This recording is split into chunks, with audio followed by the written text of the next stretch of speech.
Assalamualaikum warahmatullahi wabarakatuh. Hai semuanya, perkenalkan nama saya Nirwani Asmi dari kampus Universitas Negeri Makassar, Fakultas Ekonomi jurusan Manajemen Keuangan.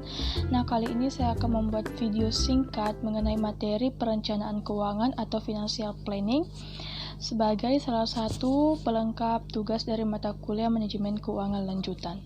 Sesuai dengan salah satu fungsi manajemen, yaitu fungsi perencanaan, maka bagi manajer keuangan, fungsi perencanaan ini berarti ia harus melakukan perencanaan keuangan. Dalam melakukan perencanaan, maka sebelumnya harus dibuat suatu perkiraan atau forecasting tentang apa yang diharapkan terjadi di masa yang akan datang.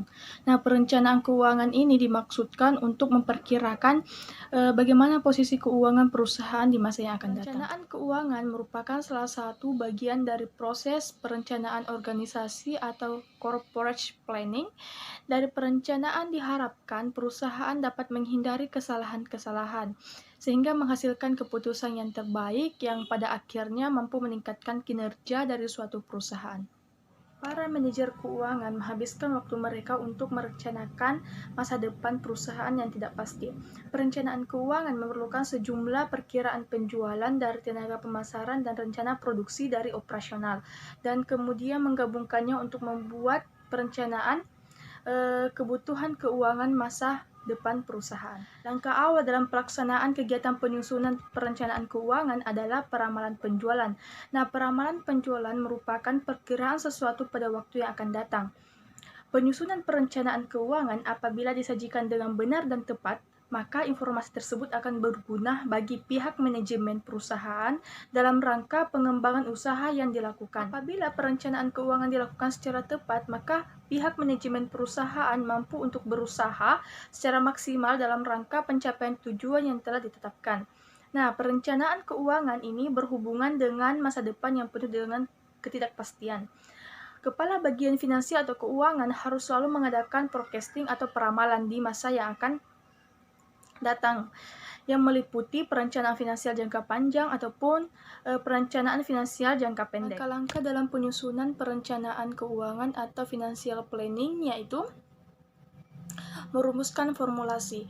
Merumuskan formulasi dapat berupa tujuan untuk dapat tumbuh menjadi perusahaan yang bertingkat nasional ataupun internasional. Dan yang kedua yaitu formulasi dari politik keuangan perusahaan. Nah, formulasi dari politik keuangan ini akan menjadi pedoman bagi segala kegiatan bisnisnya.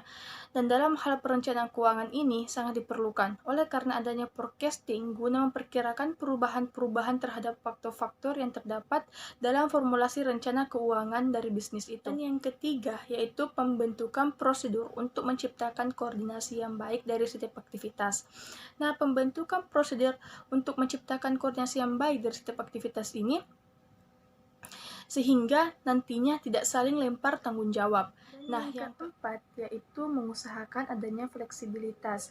Nah, seperti yang kita lihat dalam keadaan ekonomi ini kadang naik, kadang turun. Nah, oleh karena itu manajemen harus selalu mempersiapkan adanya fleksibilitas di dalam rencana-rencana, terutama rencana jangka pendeknya. Perencanaan keuangan merupakan kegiatan untuk memperkirakan posisi dan kondisi keuangan perusahaan di masa yang akan datang. Bisa jangka panjang ataupun jangka pendek. Untuk menyusun rencana keuangan tersebut digunakan serangkaian asumsi baik yang menyangkut hubungan antar variabel-variabel keuangan maupun keputusan-keputusan keuangan. Nah, di dalam perencanaan keuangan ini terdapat dua, yaitu perencanaan keuangan jangka pendek dan perencanaan keuangan jangka panjang. Proses perencanaan keuangan dimulai dengan peramalan penjualan atau sales forecast. Umumnya dimulai dengan tinjauan atas penjualan 5 tahun atau sampai 10 tahun yang lalu, yang biasanya dinyatakan dalam bentuk grafik pertumbuhan penjualan untuk 5 tahun terakhir. Nah, langkah-langkah dalam peramalan laporan keuangan yang pertama yaitu meramalkan laporan laba rugi. Laporan laba rugi untuk tahun mendatang diramalkan untuk mendapatkan suatu estimasi atas laba yang dilaporkan dan jumlah laba yang ditahan yang akan menghasilkan perusahaan selama tahun tersebut. Ini memerlukan asumsi-asumsi tentang risiko biaya operasi, tarif pajak, beban bunga, dan rasio pembayaran dividen. Dan yang kedua yaitu meramalkan neraca. Meramalkan neraca, jika penjualan dinaikkan maka aktivitas harus tumbuh, karena perusahaan beroperasi pada kapasitas yang penuh, maka setiap pos aktivitas harus ditambah jika ingin penjualan yang lebih tinggi untuk dicapai. Itulah tadi penjelasan singkat saya mengenai materi perencanaan keuangan atau financial planning. Semoga bermanfaat, lebih dan kurangnya mohon dimaafkan. Wabillahi taufiq wal hidayah. Wassalamualaikum warahmatullahi wabarakatuh.